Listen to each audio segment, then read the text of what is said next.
ನಾನು ಅಧ್ಯಾಯದ ರೀತಿಯಲ್ಲಿ ಮಾಡ್ತಾ ಬಂದಿದ್ದೇನೆ. ಈಗ ಚತುರ್ಥ ಅಧ್ಯಾಯ, 4ನೇ ಅಧ್ಯಾಯ. ಇದರಲ್ಲಿ 4 ಅಥವಾ 5 ಶ್ಲೋಕ, 5 ಶ್ಲೋಕಗಳನ್ನ ನಾವು ವಿಂಗಡಣೆ ಮಾಡ್ತೀವಿ. 34ನೇ ಶ್ಲೋಕದಿಂದ 37ನೇ ಶ್ಲೋಕ. ಹಿಂದಿನ ಅಧ್ಯಾಯದಲ್ಲಿ ಹರನೇತ್ರಾಗ್ನಿ ಸಂದಗ್ಧ ಕಾಮ ಸಂಜೀವನೌಷಧಿ ಅನ್ನೋ ವಿಚಾರವನ್ನ ಸ್ವಲ್ಪ ಮಟ್ಟಿಗೆ ತಿಳ್ಕೊಂಡಿದ್ವಿ. ಈಗ ಮುಂದುವರಿದ ಭಾಗವಾಗಿ ನಾವು ತಿಳ್ಕೊಳ್ಳೋಣ. ಕುಂಡಲಿನಿ ಯೋಗದ ರಹಸ್ಯ ಕೂಡ ಸ್ವಲ್ಪ ಮಟ್ಟಿಗೆ ನಾವು ತಿಳ್ಕೊಂಡ್ವಿ. ಅಗ್ನಿ ಸಂದಗ್ಧ ಕಾಮ ಸಂಜೀವನೌಷಧಿ ಶ್ರೀಮದ್ ಭಾಗವಕೂಟೈಕ ಸ್ವರೂಪ ಮುಖ ಪಂಕಜ. ಹರನೇತ್ರಾಗ್ನಿ, ಹರ ಅಂದ್ರೆ ಯಾರು? ಶಿವ. ನೇತ್ರಾಗ್ನಿ, ನೇತ್ರದಿಂದ ಬರ್ತಕ್ಕಂಥ ಅಗ್ನಿ ಅಂದ್ರೆ 3ನೇ ಕಣ್ಣು, ಬೆಂಕಿಯಿಂದ ಸುಟ್ಟು ಹೋದಂತ ಕಾಮರಾಜ ಅಥವಾ ಮನ್ಮಥನಿಗೆ ಸಂಜೀವಿನಿ ಔಷಧಿಯನ್ನ ನೀಡಿ ಅವನಿಗೆ ರೂಪವನ್ನ ಕೊಟ್ಟಕ್ಕಂಥವಳು ಅನ್ನೋ ವಿಚಾರವನ್ನ ಇಲ್ಲಿ ಬಹಳ ಸರಳವಾಗಿ ಹೇಳ್ಬಿಡ್ಬೋದು. ಪಂಕಜ ಅಂದ್ರೆ, ಪಂಕಜ ಅಂದ್ರೆ ಕಮಲದ ಮುಖ ಉಳ್ಳವಳು ಅಂತ ಅರ್ಥ. ಇಷ್ಟ ತಿಳ್ಕೊಂಡ್ರೆ ಸಾಲಲ್ಲ, ನಮ್ಗೆ ಇನ್ನು ಜಾಸ್ತಿ ತಿಳ್ಕೊಬೇಕು. ಹಾಗಾಗಿ ಇಲ್ಲಿ ಶ್ರೀಮಾತೆಗೆ ಅತ್ಯಂತ ಪ್ರೀತಿ ಪಾತ್ರ ಆದಂತದ್ದು ಶ್ರೀವಿದ್ಯಾ ಅನ್ನೋದು ನಿಮ್ಮೆಲ್ರಿಗೂ ಬಹಳ ಚೆನ್ನಾಗಿ ಗೊತ್ತಿದೆ. ಅದನ್ನ ನಾವು ಪಂಚದಶಿ ಮಂತ್ರವನ್ನ 3 ಕೂಟಗಳಾಗಿ ವಿಭಜನೆ ಮಾಡ್ತೀವಿ. ಆ 3 ಕೂಟಗಳು ಯಾವುದು ಅಂತ ಕೂಡ ನಾನು ಹೇಳಿದ್ದೀನಿ. ಕಂಠದಿಂದ ಕಟಿಪ್ರದೇಶದವರೆಗೆ ಪಂಚದಶಿ ಮಂತ್ರ, ಅದು ಮಧ್ಯಕೂಟ ಸ್ವರೂಪಿಣಿ ಅಂತ ಕರಿತೀವಿ. 5 ಅಕ್ಷರ, 6 ಅಕ್ಷರ, 4 ಅಕ್ಷರ ಅಂತ ಹೇಳಿದೀನಿ. ಒಟ್ಟು ಕೂಡ್ಸಿದ್ರೆ 16 ಅಕ್ಷರ. ಈಗ ಇದನ್ ಬಿಟ್ಟು ಒಂದ್ ಸ್ಟೆಪ್ ಮುಂದಕ್ಕೆ ಹೋಗ್ತೀನಿ ನಾನು. ಏನು ಒಂದ್ ಸ್ಟೆಪ್ ಮುಂದಕ್ಕೆ ಅಂದ್ರೆ, ಶ್ರೀ ಅನ್ನೋ ಬೀಜಾಕ್ಷರಿ ಮಂತ್ರ ಇದೆಯಲ್ಲ, ಇದನ್ನ ನಾವು ಸಾಧನೆ ಮಾಡಬೇಕು. ಷೋಡಶಾಕ್ಷರಿ ವಿದ್ಯೆ ಜೊತೆಗೆ ಶ್ರೀ ಅನ್ನೋ ಒಂದು ಬೀಜಾಕ್ಷರಿ ಮಂತ್ರವನ್ನ ಸೇರಿಸ್ತೀವಿ. ಶ್ರೀದೇವಿಗೆ ಮಂತ್ರ ರೂಪ ಅನ್ನೋದು ಸೂಕ್ಷ್ಮ ರೂಪ, ಅದು ಲಕ್ಷ್ಮೀ ಸ್ವರೂಪ ಅನ್ನೋದು ನಿಮ್ಮೆಲ್ರಿಗೂ ಗೊತ್ತು. ಆದರೆ ನಾನು ಮತ್ತೊಮ್ಮೆ ಹೇಳ್ತಾ ಇದ್ದೀನಿ, ಗುರುಪದೇಶ ಇಲ್ಲದೆ ಷೋಡಶಾಕ್ಷರಿ ವಿದ್ಯೆಯನ್ನ ಜಪಿಸೋ ಆಗಿಲ್ಲ. ವಶಿನ್ಯಾದಿ ವಾಗ್ದೇವತೆಗಳು 6 ನಾಮಗಳಲ್ಲಿ ಶ್ರೀಮಾತೆಯ ಕುಂಡಲಿನಿ ರೂಪವನ್ನ ವರ್ಣನೆ ಮಾಡ್ತಾರೆ. ಯಾವ್ಯಾವುದು ಅಂದ್ರೆ, ಸ್ಥೂಲ ರೂಪ ವರ್ಣನೆ, ಸೂಕ್ಷ್ಮ ರೂಪ ವರ್ಣನೆ, ಭಂಡಾಸುರ ವಧೆ, ಮಂತ್ರ ಶರೀರ ರೂಪ, ಬ್ರಹ್ಮಾಂಡ ರೂಪ. ಅರ್ಥ ಆಯ್ತಾ? 6 ರೀತಿಯಲ್ಲಿ ವರ್ಣನೆ ಮಾಡ್ತಾರೆ. ಪಿಂಡಾಗರ್ತ ವರ್ಣನೆ ಅಂತ ಕರಿತೀವಿ. ಅಂದ್ರೆ ಮಾನವ ಶರೀರದಲ್ಲಿನ ಷಟ್ಚಕ್ರಗಳಲ್ಲಿ ದೇವಿ ಇದ್ದಾಳೆ ಅಂತ ಹೇಳ್ತಾರೆ. ಆದ್ರೆ ಒಂದೊಂದು ಕಡೆ ಒಂದೊಂದು ರೀತಿ ಇರ್ತಾಳೆ ಅಂತ ಹೇಳ್ತಾರೆ. ಅದು ಯಾವಾಗ ನಮ್ಗೆ ಗೊತ್ತಾಗುತ್ತೆ ಅಂದ್ರೆ ಅರ್ಹತೆಯಿಂದ ಗೊತ್ತಾಗುತ್ತೆ. ನಿಜವಾಗ್ಲೂ ನಮ್ಗೆ ಆ ಕ್ವಾಲಿಟೀಸ್ ಇತ್ತು ಅಂದ್ರೆ ಅದು ನಮ್ಗೆ ಎಚ್ಚರ ಆಗತ್ತೆ ಅನ್ನೋದು ಹೇಳ್ತಾರೆ. ನೀವು ಹಾವು ನೋಡಿರ್ಬೋದು. ಹಾವು ಯಾವ ತರ ಸುತ್ಕೊಂಡಿರುತ್ತೋ ಆ ರೀತಿ ಕುಂಡಲಿನಿ ಶಕ್ತಿ ಮೂಲಾಧಾರ ಚಕ್ರದಲ್ಲಿ ಇರುತ್ತೆ, ಸರ್ಪಾಕಾರದಲ್ಲಿರುತ್ತೆ.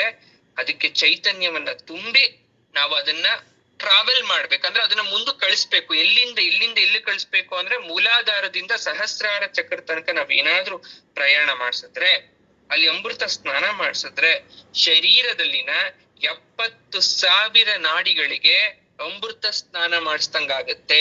ಇದು ಯೋಗ ಸಾಧನೆಗಿಂತ ಹೆಚ್ಚು ಅಂತ ಹೇಳ್ತಾರೆ. ಆದ್ರೆ ಗುರುವಿನ ಬಳಿ ಇರುವ ಉಪದೇಶವನ್ನ ತೆಗೆದುಕೊಂಡು ಇದನ್ನ ಮಾಡ್ಬೇಕು. ಆವಾಗ ಅದನ್ನ ನಾವು ಸಾಧನೆ ಅಂತ ಕರಿತೇವೆ. ಇಲ್ಲಿ ಕುಲ ಸಂಕೇತ ಪಾಲಿನಿ ಅಂತ ಕರೀತಾರಲ್ವಾ. ಹಾಗಾದ್ರೆ ಈ ಕುಲ ಸಂಕೇತ ಅಂದ್ರೆ ಜಾತಿ ಬರುತ್ತಾ? ಅಲ್ಲ. ಕುಲ ಅಂದ್ರೆ ಜಾತಿ ಕುಲ ಅಲ್ಲ. ಕುಲ ಅಂದ್ರೆ ಆಚಾರ ಅಂತ ಅರ್ಥ. ಅಂದ್ರೆ ನೀವೇನು ಪದ್ಧತಿನ ಫಾಲೋ ಮಾಡ್ತಾ ಇದ್ದೀರಾ ಅದನ್ನ ಕುಲ ಅಂತ ಕರಿತೀವಿ. ಈಗ ನಾವು ಪೂಜೆ ಮಾಡ್ಬೇಕು.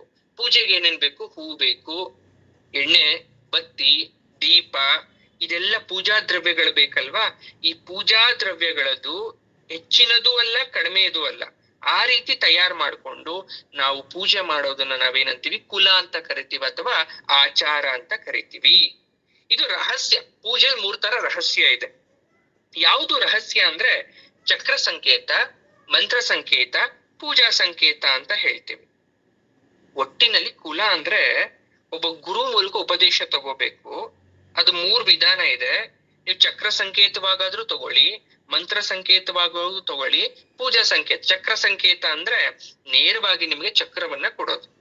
ಮಂತ್ರ ಸಂಕೇತ ಅಂದ್ರೆ ಮಂತ್ರದ ಮೂಲಕ ಉಪದೇಶ ಮಾಡೋದು, ಪೂಜಾ ಸಂಕೇತ ಅಂದ್ರೆ ಪೂಜೆಯ ರಹಸ್ಯ ವಿಧಿವಿಧಾನಗಳನ್ನ ಹೇಳ್ಕೊಡೋದು. ಮೂರಲ್ಲಿ ಯಾವ್ದು ಬೇಕಾದ್ರೂ ನೀವು ಅಕ್ಸೆಪ್ಟ್ ಮಾಡ್ಬೋದು, ಯಾವ್ದು ಬೇಕಾದ್ರೂ ಗುರುವಿನ ಮೂಲಕ ತಗೋಬಹುದು. ಆದ್ರೆ ಗುರುವಿನ ಮೂಲಕ ಉಪದೇಶವನ್ನ ಸ್ವೀಕರಿಸಿದ ಮೇಲೆ ಶಿಷ್ಯ ಅದನ್ನ ಅನುಸರಿಸ್ತಾನಲ್ವಾ, ಆಚರಿಸ್ತಾನಲ್ವಾ, ಆ ಪದ್ಧತಿನ ನಾವು ಕುಲ ಅಂತ ಕರಿತೀವಿ. ಕುಲ ಅಂದ್ರೆ ಭೂಮಿ, ಪ್ರಾಂತ್ಯ ಅಥವಾ ಷಟ್ಚಕ್ರ ಸಮೂಹ ಕೂಡ ಆಗತ್ತೆ. ಅರ್ಥ ಆಯ್ತಾ? ಈ ಕುಲ ಸಂಕೇತ ಅಂದ್ರೆ ಈ ಪೂಜೆ ಮಾಡಕ್ಕೆ, ಆಚಾರ ಮಾಡಕ್ಕೆ ಸಂಕೇತಲಾದಂತಹದವಳನ್ನ ಕುಲ ಸಂಕೇತ ಅಂತ ಕರಿತೀವಿ. ಆಯ್ತಾ? ಇನ್ನೊಂದು ಮೇನ್ ಪ್ರಶ್ನೆ ಕಾಡೋದು, ಸಾಧುಗಳೆಲ್ಲ ಬ್ರಾಹ್ಮಣರಾಗಿರ್ಬೇಕಂತ ಅವಶ್ಯಕತೆ ಇಲ್ಲ. ಬ್ರಾಹ್ಮಣರು ಮಾತ್ರ ಪೂಜೆ ಮಾಡ್ಬೇಕು ಅಂತ ಅನ್ಕೊಂಡಿದ್ರೆ ಅದು ನಮ್ಮ ತಪ್ಪು ಕಲ್ಪನೆ. ಇದು ನಾನ್ ಹೇಳ್ತಾ ಇಲ್ಲ, ಇಲ್ಲಿ ಲಲಿತಾ ಸಹಸ್ರನಾಮದಲ್ಲಿ ಹೇಳ್ತಾರೆ. ಯಾಕೆ ಅಂದ್ರೆ ದೈವ ಭಕ್ತಿ ಯಾರಿಗೆಲ್ಲ ಇದೆಯೋ ಅವರೇ ನಿಜವಾದ ಬ್ರಾಹ್ಮಣರು. ಅವರೆಲ್ಲರೂ ಒಂದೇ ಕುಲಕ್ಕೆ ಸೇರಿದವರು ಅಂತ ಅರ್ಥ ಇಲ್ಲಿ ಅಲ್ವಾ? ಈ ಕುಲ ಅನ್ನೋದು ಅಥವಾ ಈ ಯೋಗ ಸಾಧನೆ, ಶ್ರೀಚಕ್ರ ಸಾಧನೆ, ಶ್ರೀವಿದ್ಯಾ ಸಾಧನೆಯನ್ನು ಬಹಳ ಜನ ಮಾಡ್ಕೊಂಡಿದ್ದಾರೆ, ಸಿದ್ಧಿಸ್ಕೊಂಡಿದ್ದಾರೆ. ಅದ್ರಲ್ಲಿ ಬ್ರಾಹ್ಮಣೇತರರೇ ಜಾಸ್ತಿ. ಯಾಕೆ ಅಂದ್ರೆ ಅವರು ಎಲ್ಲಾ ರೀತಿಯ ಅನುಭವ ಆಗಿರೋದ್ರಿಂದ ಎಷ್ಟೇ ಕಠಿಣ ಆದ್ರೂ ಕೂತ್ಕೊಂಡ್ಬಿಟ್ಟು ಸಾಧನೆ ಮಾಡ್ಕೊಂಡಿರೋರಿದ್ದಾರೆ. ಆದ್ರೆ ನಮಗ ಸಾಧನೆಗಳು ಕಷ್ಟ ಆಗ್ತಾ ಇದೆ. ಹಾಗಾಗಿ ಆಕೆಯನ್ನ ಕುಲ ಸಂಕೇತ ಪಾಲಿನಿ ಅಂತ ಕರೀತಾ ಇದೀವಿ. ಕುಲಾಂಗನೆ ಅಂತ ಕರೀತೀರಾ. ಕುಲಾಂಗನೆ ಅಂದ್ರೆ ವಿವಿಧ ರೂಪಗಳಲ್ಲಿ ಇರ್ತಕ್ಕಂಥವಳು ಅಂತ ಖಡ್ಗಮಾಲ ಸ್ತೋತ್ರದಲ್ಲಿ ಹೇಳ್ತಾರೆ. ನಿತ್ಯ ಷೋಡಶಿ ದೇವತೆಗಳು ಸರ್ವಶಂಕರಿ, ಸರ್ವಾಕರ್ಷಿಣಿ, ಸರ್ವ ಸಮೋಹಿನಿ ಅಂತ ಹೇಳ್ತೀವಿ. ಚಕ್ರೇಶ್ವರಿ, ಮುದ್ರಾ ದೇವತೆ ಸ್ವರೂಪಿಣಿ ಅಂತ ಕೂಡ ಹೇಳ್ತೀವಿ ಅಲ್ವಾ? ಕುಲಾಂಗನ ಅಂದ್ರೆ ಪತಿ, ಮಹಾಪತಿವ್ರತ ಶಿರೋಮಣಿ, ಸಾಧ್ವಿಮಣಿ, ಅನ್ಯ ಪುರುಷರಿಗೆ ಕಾಣಿಸ್ತೇ ಇರ್ತಕ್ಕಂಥವಳು ಅವಳು ಅಂತ ಅದ ಅರ್ಥ ಆಗತ್ತೆ. ಇನ್ನು ನಾವು ತಿಳ್ಕೋಬೇಕು ವಿಚಾರಗಳನ್ನ ಅಂದ್ರೆ ಹೇಗೆ ತಿಳ್ಕೋಬಹುದು ಅಂದ್ರೆ, ಹಿಂದಿನ ತರಗತಿಯಲ್ಲಿ ಹೇಳಿದ್ದೆ, ಅಗಸ್ತ್ಯರು ಅಂದ್ರೆ ಕಾದಿ ಬೀಜಾಕ್ಷರ ಮಂತ್ರ ಬೇರೆ, ಹಕಾರಾದಿ ಬೀಜಾಕ್ಷರ ಮಂತ್ರ ಬೇರೆ ಅಂತ. ಯಾವುದೇ ಮಾಡಿದ್ರು ಕೂಡ ಅದು ದೇವಿ ಆರಾಧನೆ. ದೇವಿ ಮೂಲ ಮಂತ್ರ ಸ್ವರೂಪಳಾಗಿ ಕೂಟತ್ರಯಗಳಾದಂತ ವಾಗ್ಭವ ಕೂಟ, ಮಧ್ಯಕೂಟ ಮತ್ತು ಶಕ್ತಿ ಕೂಟ ಅನ್ನೋದನ್ನ ಶರೀರವಾಗಿ ಸ್ವೀಕರಿಸ್ಕೊಂಡಿರ್ತಾಳೆ. ನಾನು ಆಗ್ಲೇ ಹೇಳ್ದೆ ಚಕ್ರ ಸಂಕೇತ, ಮಂತ್ರ ಸಂಕೇತ, ಪೂಜಾ ಸಂಕೇತ. ಅದ್ರಲ್ಲಿ 3 ಗ್ರಂಥಿಗಳು ಬರುತ್ತೆ. ಈ ಸ್ವಲ್ಪ ನಿಮ್ಗೆ ಥಿಯರಿ ತರ ಅನಿಸ್ತಾ ಇದೆ, ಬೋರ್ ಆಗ್ತಾ ಇದೆ, ಬಟ್ ಸುಮ್ನೆ ಕೇಳಿಸ್ಕೊಂಬಿಡಿ. ಇದಾದ್ಮೇಲೆ ಬ್ಯೂಟಿಫುಲ್ ಕಾನ್ಸೆಪ್ಟ್ ಒಂದು ಹೇಳ್ತೀನಿ, ಅವಾಗ ನಿಮ್ಗೆ ಅರ್ಥ ಆಗ್ಬಿಡುತ್ತೆ. ಮೈಂಡ್ ನ ಡಿಸ್ಟ್ರಾಕ್ಟ್ ಮಾಡ್ಕೋಬೇಡಿ. ಬ್ರಹ್ಮ, ವಿಷ್ಣು, ರುದ್ರ ಗ್ರಂಥಿ ಅಂತಕ್ಕಂಥದ್ದು ಇದೆ. ಎಲ್ಲಿದೆ? ನಮ್ಮ ದೇಹದಲ್ಲಿದೆ. ಮೂಲಾಧಾರ ಚಕ್ರದಲ್ಲಿ ಸುಪ್ತವಾಗಿರ್ತದೆ. ಅದನ್ನ ಪ್ರಾಣಾಯಾಮದಿಂದ ಜಾಗೃತಗೊಳಿಸ್ಬೇಕು. ಅವಾಗ ಸುಷುಮ್ನ ರಂಧ್ರ ಓಪನ್ ಅಪ್ ಆಗತ್ತೆ. ಸುಷುಮ್ನ ನಾಡಿ ಮೂಲಕ ಬ್ರಹ್ಮ ವಿಷ್ಣು ಗ್ರಂಥಿ ಭೇದಿಸ್ಬಿಟ್ಟು ಸಹಸ್ರಕ್ಕೆ ತಲುಪಿ ಅಲ್ಲಿ ಅಮೃತ ವರ್ಷ ಆಗುತ್ತೆ ಅಂತ ಈಗ ತಾನೇ ನಾನು ಹೇಳಿದೆ. ದೇವಿ ಪೂಜೆ ಮಾಡ್ಬೇಕಾದ್ರೆ ನಾವು 3ರಲ್ಲಿ ಯಾವ್ದು ಬೇಕಾದ್ರೂ ಫಾಲೋ ಮಾಡಿ, ಆದರೆ ರಹಸ್ಯವಾಗಿ ಮಾಡಬೇಕು. ಇದನ್ನ ಅರ್ಥ ಮಾಡ್ಕೋಬೇಕು. ರಹಸ್ಯವಾಗಿ ಮಾಡ್ಬೇಕು. ನೀವು ಮಾಡೋ ಪೂಜೆ ಯಾರಿಗೂ ಕೂಡ ಅದು ತಿಳಿಬಾರ್ದು. ಯಾಕೆಂದ್ರೆ ನೀವು ಸಾಮಾನ್ಯವಾದ ಪೂಜೆ ಮಾಡ್ತಾ ಇಲ್ಲ. ನೀವು ಮಾಡೋ ಪೂಜೆ ಬಗ್ಗೆ ಬೇರೆಯವ್ರಿಗೆ ಗೊತ್ತಾಯ್ತು ಅಂದ್ರೆ ಸಿದ್ಧಿ ಆಗಲ್ಲ. ಆಮೇಲೆ ಕುಲಕ್ಕೆ ಗೌರವ ತರೋಳನ್ನ ಕುಲಾಂಗನೆ, ಕುಲಾಂತಸ್ಥ ಅಂತ ಕರಿತೀವಿ. ಹಾಗೆ ದೇವಿ ಪೂಜೆ ಮಾಡೋರು ನಾವು ಮಹಾಪಾತಿವ್ರತದಿಂದ ಕೂಡಿರ್ಬೇಕು. ಅದು ಗಂಡಾದ್ರೂ ಸರಿ, ಹೆಣ್ಣಾದ್ರೂ ಸರಿ. ಇಚ್ಛಾ, ಜ್ಞಾನ, ಕ್ರಿಯೆ ಅನ್ನೋ ಶಕ್ತಿ ನಮ್ಮಲ್ಲಿ ಇರ್ಬೇಕು. ಸಮಯಾಚಾರ ತತ್ಪರ ಅಂದ್ರೆ ಪೂಜೆಗಳಿಗೆ ಸಮಯ ಅನ್ನೋದೊಂದು ಇರುತ್ತೆ. ಅದೇ ತರ ಸಚ್ಚರಿತ್ರರಾಗಿ ನಾವು ಸತ್ಯ, ಅಹಿಂಸೆ, ಅಸ್ಥೇಯ, ತೃಪ್ತಿ, ತ್ಯಾಗ, ಉದಾರತೆ, ಸಂಯಮ, ಹಿತಮಿತ ಊಟ ಇದನ್ನೆಲ್ಲ ನೋಡ್ಕೊಂಡು ನಾವು ಮಾಡ್ಬೇಕು. ಷೋಡಶೋಪಚಾರ ಅನ್ನೋದು ಕೇಳಿರ್ತೀರ. ದೇವರಿಗೆ ಷೋಡಶೋಪಚಾರ ಪೂಜೆ ಮಾಡ್ಬೇಕು. ಏನು ಷೋಡಶೋಪಚಾರ ಅಂದ್ರೆ ಆಸನ, ಸ್ವಾಗತ, ಅರ್ಘ್ಯ, ಪಾದ್ಯ ಅಂದ್ರೆ ಕಾಲ್ ತೊಳೆಯೋ ನೀರು, ಆಚಮನೀಯ ಅಂದ್ರೆ ಆಚಮನಕ್ಕೆ ನೀರಿಡೋದು, ಮಧುಪರ್ಕ, ಆಚಮನಂ, ಸ್ನಾನ, ವಸ್ತ್ರ, ಆಭರಣ, ಗಂಧ, ಪುಷ್ಪ, ಧೂಪ, ದೀಪ, ನೈವೇದ್ಯ, ವಂದನ. ಈ 16 ರೀತಿಯಾದಂತಹ ಆಚರಣೆಗಳನ್ನ ನಾವು ಷೋಡಶೋಪಚಾರ ಪೂಜೆ ಅಂತ ಕರಿತೀವಿ. 16 ರೀತಿಯ ವಿವಿಧ ಪೂಜೆ ಅಂತ ನಾವು ಕರಿತೀವಿ. ಇದ್ರಲ್ಲಿ ಎಲ್ಲಾದ್ರಲ್ಲೂ ಇರುವವಳನ್ನ ನಾವು ಸಮಯಾಚಾರ ತತ್ಪರೆ ಅಥವಾ ಲಲಿತಾಂಬೆ ಅಂತ ಕರಿತೀವಿ. ಅರ್ಥ ಆಗ್ತಾ ಇದ್ಯಾ? ಬ್ರಹ್ಮ ವಿಷ್ಣು ರುದ್ರ ಗ್ರಂಥಿಗಳಲ್ಲಿ ಕ್ರಮವಾಗಿ ಇಡ ಪಿಂಗಳ ಸುಷುಮ್ನ ನಾಡಿ ಇದೆ. ಅದನ್ನ ವಿವರಿಸ್ತೀವಿ ಮುಂದೆ ಕೂಡ ನಾನು ಹೇಳ್ಕೊಡ್ತೀನಿ ಏನು ಅಂತ. ನೀವು ನಾಗರಿಕಲ್ಲಿ ಹೋದಾಗ 2 ಹಾವುಗಳು ಸುತ್ತಕೊಂಡಿರೋದು ನೋಡಿರ್ತೀರಾ. ಅದು ಸಿಂಬಲ್ ಏನು ಅಂದ್ರೆ ನಮ್ಮ ದೇಹದಲ್ಲೂ ಕೂಡ ಆ ರೀತಿಯಾದಂತಹ ನಾಡಿ ಇದೆ, ಆ ರೀತಿಯಾದಂತ ನಾಡಿ ಇದೆ. ಈಗ ಒಂದು ದಾರ ತಗೊಂಡು ದಾರಕ್ಕೆ 3 ಗಂಟು ಹಾಕ್ಬಿಟ್ರೆ ಆ ಮೊದಲನೇ ಗಂಟನ್ನ ರುದ್ರ ಗ್ರಂಥಿ ಅಂತ ಕರಿಬಹುದು, 2ನೇದ ವಿಷ್ಣು ಗ್ರಂಥಿ, 3ನೇದ ಬ್ರಹ್ಮ ಗ್ರಂಥಿ ಅಂತ ಕರಿಬಹುದು. ಅರ್ಥ ಆಗುತ್ತಲ್ಲ? ನಾನು ಫೋಟೋ ಕಳ್ಸಿದೀನಿ, ನೀವ್ ಆಮೇಲೆ ನೋಡ್ಬೋದು. ಇಡ ಎಲ್ಲಿ ಬರುತ್ತೆ, ಪಿಂಗಳ ಎಲ್ಲಿ ಬರುತ್ತೆ, ಸುಷುಮ್ನ ಎಲ್ಲಿ ಬರುತ್ತೆ, ಎಲ್ಲಿ ನೋಡ್ಕೋಬಹುದು ನೀವು. ಅರ್ಥ ಆಗುತ್ತೆ ಅವಾಗ ಯಾವ ರೀತಿ ಅದು ಸುತ್ಕೊಂಡಿರುತ್ತೆ ಅಂತ. ಯಾಕಿದೆಲ್ಲ ಅಂದ್ರೆ ನೋಡಿ, ನಾವು ನೋಡ್ತಾ ಇರೋದು ಲಲಿತಾ ಸಹಸ್ರನಾಮ, ಬಟ್ ನಾವು ತಿಳ್ಕೊಂತಾ ಇರೋದು ವಿಜ್ಞಾನ ತಿಳ್ಕೊಂತಾ ಇದೀವಿ, ದೇಹದ ಬಗ್ಗೆ ತಿಳ್ಕೊಂತಾ ಇದೀವಿ. ಎಷ್ಟೋ ವಿಚಾರಗಳು ಇರುತ್ತೆ. ಆಯ್ತಾ? ನಾನು ಇನ್ನೂ ಸ್ವಲ್ಪ ಡೆಪ್ತ್ ಆಗಿ ಹೇಳ್ಬಿಡ್ತೀನಿ ಇದ್ರ ಬಗ್ಗೆ, ನಿಮ್ಗೆ ಸ್ವಲ್ಪ ಚೆನ್ನಾಗಿ ಈಸಿ ಆಗುತ್ತೆ. ಮೂಲಾಧಾರ ಚಕ್ರ. ಮೊದಲು ಮೂಲಾಧಾರ ಚಕ್ರದ ಬಗ್ಗೆ ಮಾತಾಡ್ತೀನಿ. ಇದೇ ಬೇಸು ಮಾನವನ ದೇಹಕ್ಕೆ ಯಾವ್ದಾದ್ರೂ ಅಡಿಪಾಯ ಅಂತಿದ್ರೆ, ಫೌಂಡೇಶನ್ ಅಂತ ಇದ್ರೆ ಅದು ಮೂಲಾಧಾರ ಚಕ್ರ. ಇಲ್ಲಿಂದಲೇ ಶರೀರದಲ್ಲಿ ಇರ್ತಕ್ಕಂತ 72,000 ನಾಡಿಗಳ ಉಗಮ ಆಗೋದು. ಒಂದು ಬೀಜ ಹಾಕ್ತೀರಾ ಮಣ್ಣಿಗೆ, ಬೀಜ ಹಾಕಿ ಅದು ಮೊಳಕೆ ಹೊಡೆದು ಬೇರ್ ಬಿಡುತ್ತಲ್ಲ, ಆ ಬೇರ್ ನಾವೇನಂತ ಕರಿತೀವಿ? ಮೂಲ ಅಂತ ಕರಿತೀವಿ. ಆ ಮೂಲನೇ ಆ ಹೆಸರಲ್ಲೇ ಇದೆ, ಮೂಲಾಧಾರ ಅಂತ ಅರ್ಥ. 72,000 ನಾಡಿಗಳ ಉಗಮ ಆಗತ್ತೆ ಇಲ್ಲಿ. ಮಲದ್ವಾರಕ್ಕಿಂತ ಮೇಲೆ, ಲಿಂಗಕ್ಕಿಂತ ಕೆಳಗೆ 2 ಅಂಗುಲ ಜಾಗದಲ್ಲಿ ಇರುತ್ತೆ. ಅರ್ಥ ಮಾಡ್ಕೊಳ್ಳಿ. ನಾನು ಪ್ಲೇಸ್ ಕೂಡ ಹೇಳ್ತೀನಿ, ಲೊಕೇಶನ್ ವೇರ್ ಮೂಲಾಧಾರ ಚಕ್ರ ಲೊಕೇಟೆಡ್ ಅಂದ್ರೆ ಮಲದ್ವಾರ ಎಕ್ಸ್ಕ್ರೀಷನ್ ಸಿಸ್ಟಮ್ ಏನಿದೆ, ಆಯ್ತಾ, ಅದರಿಂದ ಮೇಲೆ ಲಿಂಗಕ್ಕಿಂತ ಕೆಳಗಡೆ 2 ಅಂಗುಲ ಜಾಗದಲ್ಲಿ, ಜಸ್ಟ್ 2 ಅಂಗುಲ ಜಾಗದಲ್ಲಿ ಅದು ಲೊಕೇಟ್ ಆಗಿದೆ. ಅಂದ್ರೆ ಅಲ್ಲಿ ಇರುತ್ತೆ ಅದು. ಇದು 4 ಎಸಳುಗಳ ಕಮಲದ ಆಕೃತಿಯಲ್ಲಿ ಇರುತ್ತೆ. 4 ಎಸಳು ಅಂತ ಕರಿತೀವಿ, 4 ದಳ ಪದ್ಮ ಅಂತ ಕರಿಬಹುದು, ಕಮಲ ಅಂತ ಕರಿಬಹುದು. ಲೋಟಸ್ ಕಮಲದ ಹೂವು 4 ದಳ ಇರಬೇಕು. ಈ 4 ಎಸಳಿನ ಕಮಲ, ನಾನೇನ್ 4 ಅಂತ ಹೇಳಿದ್ನಲ್ಲ, ಅದೇನ್ ಸಿಂಬಲ್ ಹಾಗಾದ್ರೆ ಏನ್ ಗುರುಗಳೇ 4 ಅನ್ನೋದು ಅಂದ್ರೆ? ಒಂದು ಮಧ್ಯ, ಇಚ್ಛಾ, ಜ್ಞಾನ, ಕ್ರಿಯಾಶಕ್ತಿ ಸ್ವರೂಪ ಅಂತ ಅರ್ಥ. ಇದ್ರ ಮಧ್ಯ, ಆ ಕಮಲದ ಮಧ್ಯ ಒಂದ್ ಇರ್ಬೇಕಲ್ವಾ, ಒಂದ್ ಪರಾಗ ಇರ್ಬೇಕಲ್ವಾ. ಅಲ್ಲಿ ಏನಿದೆ ಗೊತ್ತಾ? ಕೋಟಿ ಸೂರ್ಯಕ್ಕೆ ಸಮನಾದಂತ ಸ್ವಯಂಭೂ ಲಿಂಗ ಇದೆ. ಸ್ವಯಂಭೂ ಲಿಂಗ ಇದೆ. ಇದೇ ದೇವಿ ಶಕ್ತಿ, ಇದೇ ದೇವಿಯ ಶಕ್ತಿ. ಅಲ್ಲಿ ಲಲಿತಾಂಬೆ ಇದ್ದಾಳೆ ಅಂತ ಅರ್ಥ. ಮೂಲಾಧಾರ ಚಕ್ರದ 4 ದಳಗಳ ಕಮಲ ಅಂತ ಹೇಳ್ತಾ ಇದ್ದಾರೆ. ಆ ಕಮಲದ ದಂಟಿನ ಮೇಲೆ, ಅದಕ್ಕೊಂದು ಕಮಲ ಹೂ ಇರ್ಬೇಕು ಅಂದ್ರೆ ಅದಕ್ಕೊಂದು ದಂಟಿರ್ಬೇಕಲ್ವಾ, ಅದೊಂದು ಕಡ್ಡಿ ಇರ್ಬೇಕಲ್ವಾ. ಆ ಕಡ್ಡಿ ಇದೆ, ಆ ಬುಡದಲ್ಲಿ ಒಂದು ಗಂಟಿದೆ ನೋಡಿ. ಒಂದು ಕಮಲದ ಹೂ ಇಮ್ಯಾಜಿನ್ ಮಾಡ್ಕೊಳ್ಳಿ. ಒಂದು ಕೊಳದಲ್ಲಿ ಒಂದು ಕಮಲದ ಹೂ ಕಿತ್ಕೊಂಡ್ ಬಂದ್ರಿ, ಅದನ್ನ ಗ್ರೀನ್ ಕಲರ್ ಪಾರ್ಟ್ ಅದೇನಿದೆ ಸ್ಟೆಮ್ ಪಾರ್ಟ್, ಆ ಕಾಂಡದ ಭಾಗವನ್ನ ಇಟ್ಕೊಂಡಿರ್ತೀರಾ. ಆ ಕಾಂಡದ ಭಾಗ ಹೂವ ಸೇರ್ಸ್ಬೇಕು ಅಂದ್ರೆ ಮಧ್ಯದಲ್ಲಿ ಒಂದು ಗಂಟು ಬರ್ಬೇಕು, ಆ ಕಮಲದ ಗಂಟು. ಅದನ್ನ ಬ್ರಹ್ಮಗ್ರಂಥಿ ಅಂತ ಕರೆಯೋದು ನಾವು. ಈಗ ಕಮಲದ ಹೂ ಇಟ್ಕೊಂಡು ನೀವು ಯಾವ್ಯಾವ್ದು ಅಂತ ಡಿಸೈಡ್ ಮಾಡ್ಬೇಕು, ಇನ್ನೇನು ಬೇರೆ ಯೋಚನೆ ಬೇಡ. ಒಂದ್ ಕಮಲದ ಹೂ ಇಟ್ಕೊಳ್ಳಿ ಎಲ್ಲ ಕೈಯಲ್ಲಿ, ಅದಕ್ಕೆ ಹಸಿರು ಕಲರ್ದೊಂದ್ ಕಡ್ಡಿ ಇದ್ಯಾ, ಸ್ಟೆಮ್ ಇದ್ಯಾ, ಆ ಕಡ್ಡಿಗೂ ಹೂಕ್ಕೂ ಜಾಯಿನ್ ಮಾಡುತ್ತಲ್ಲ ಆ ಕೆಳಗಡೆ ಅದೊಂದು, ಅದನ್ನ ಗಂಟನ್ನ ನಾವು ಬ್ರಹ್ಮಗ್ರಂಥಿ ಅಂತ ಕರಿತೀವಿ. ಅರ್ಥ ಆಗುತ್ತಾ? ಇದ್ರಿಂದ ಮುಂದಕ್ಕೆ ಹೋಗ್ಬೇಕು. ಮುಂದಕ್ಕೆ ಹೋದ್ರೆ ಸ್ವಾಧಿಷ್ಠಾನ ಕಡೆಗೆ ಸಾಗುತ್ತೆ. ಈ ಮೂಲಾಧಾರ ಅನ್ನೋದು ಪೃಥ್ವಿ ತತ್ವ. ಒಂದೊಂದಕ್ಕೂ ಒಂದೊಂದು ತತ್ವ ಇರುತ್ತೆ. ಪೃಥ್ವಿ ತತ್ವ ಅಂದ್ರೆ ಭೂತತ್ವ, ಭೂಮಿಗಿರೋ ಗುಣ ಈ ಮೂಲಾಧಾರಕ್ಕೆ ಇರುತ್ತೆ.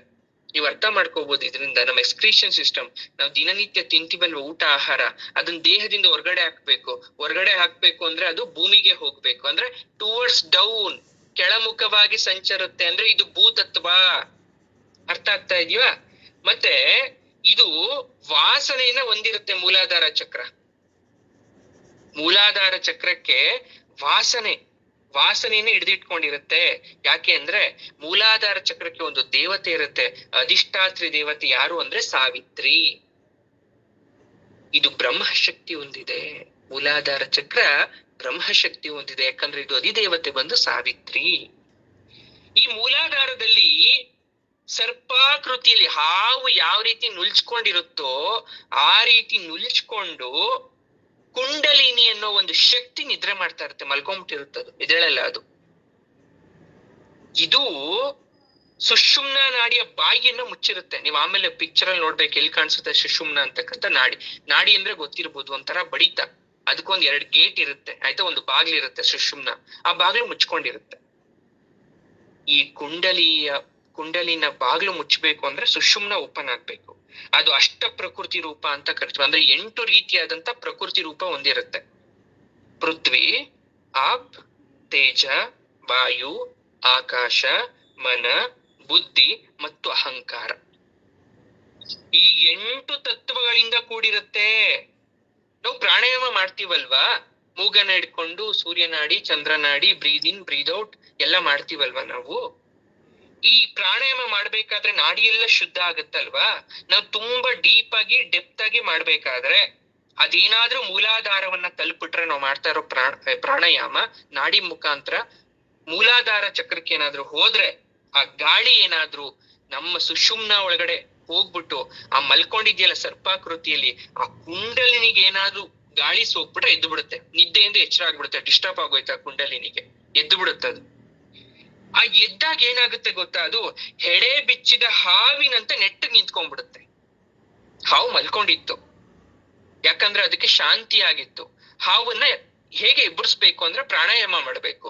ಪ್ರಾಣಾಯಾಮ ಮಾಡಿದಂತ ಗಾಳಿ ಆ ಕುಂಡಲಿನಿ ಶಕ್ತಿ ಹೋಗ್ಬಿಟ್ಟು ಅದನ್ನ ಟಚ್ ಆದ್ರೆ, ಆ ಗಾಳಿಯ ಬಡಿತಕ್ಕೆ ಅದು ಮಲಗಿದಂತ ಹಾವು ಎದ್ದು ಕೂತ್ಕೊಂತು ಅಥವಾ ಎದ್ದು ನಿಂತ್ಕೊಂತು, ನೆಟ್ಟಗೆ ನಿಂತ್ಕೊಂತು. ಆ ನಿಂತ್ಕೊಂಡಿದ್ದು ಸುಮ್ನೆ ಇಲ್ಲ, ಮತ್ತು ಹೋಗಿದ್ ಗಾಳಿ ವಾಪಸ್ ಬರ್ಬೇಕಲ್ವಾ ಪ್ರಾಣಾಯಾಮ ಮಾಡ್ಬೇಕಾದ್ರೆ. ಅಲ್ಲಿ ಹೋಗಿ ಟಚ್ ಆಗಿದ್ ಗಾಳಿ ದೇಹದಿಂದ ಹೊರಗಡೆ ಬರ್ಲೇಬೇಕದು. ಆ ಹೊರಗಡೆ ಬರ್ಬೇಕಾದ್ರೆ ರಂಧ್ರ ಓಪನ್ ಆಗ್ಬೇಕಲ್ಲ. ಆ ರಂಧ್ರ ಓಪನ್ ಆದಾಗ ಗಾಳಿ ಜೊತೆಗೆ ಕುಂಡಲಿನಿ ಶಕ್ತಿ ಹೊರಗಡೆ ಬರುತ್ತೆ.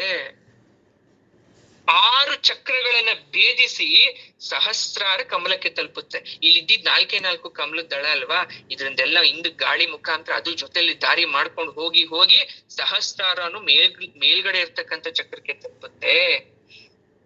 ಅಂದ್ರೆ ಈ ಕುಂಡಲಿನಿ ಶಕ್ತಿ ಪ್ರಾಣಾಯಾಮದ ಗಾಳಿ ಜೊತೆಗೆ ಸೇರ್ಬಿಟ್ಟು ಮುಂದೆ ಹೋಯ್ತಲ್ಲ, ಇದನ್ನೇ ನಾವು ಲಲಿತಾಂಬ ಶಕ್ತಿ ಅಂತ ಕರಿತೀವಿ, ಅಥವಾ ದೇವಿ ಶಕ್ತಿ ಅಂತ ಕರಿತೀವಿ. ಇದನ್ನೇ ಶ್ಲೋಕದ ಮೊದಲನೇ ಸಾಲಲ್ಲಿ ಹೇಳಿರೋದವರು. ಮೂಲಾಧಾರ ಚಕ್ರದಲ್ಲಿ ನೆಲೆಸಿರುವವಳು. ಹೇಗೆ ನೆಲೆಸಿದ್ಲು ಅಂತ ಈಗ ಗೊತ್ತಾಯ್ತಾ? ಕುಂಡಲಿನಿ ಜಾಗೃತವಾದಾಗ ಮೂಲಾಧಾರದಲ್ಲಿ ಬ್ರಹ್ಮ ಗ್ರಂಥಿಯನ್ನ ಭೇದಿಸಿ ಸ್ವಾಧಿಷ್ಠಾನ ಚಕ್ರವನ್ನ ದಾಟಿ ಮಣಿಪುರಕ್ಕೆ ಹೋಗ್ತಾಳೆ ಅವಳು. ಮಣಿಪುರಕ್ಕೆ ಹೋಗ್ತಾಳೆ. ನಾನಿಷ್ಟೊತ್ತು ಮಾತಾಡಿದ್ದು ಮೂಲಾಧಾರ ಚಕ್ರದ ಬಗ್ಗೆ. ಈಗ ಸ್ವಾಧಿಷ್ಠಾನ, ನಮ್ಮ ಶರೀರದಲ್ಲಿ ಮುಖ್ಯವಾದ ನಾಡಿಗಳಿದೆ, 3 ನಾಡಿ. ಅದೇ ಇಡ, ಪಿಂಗಳ, ಸುಷುಮ್ನ.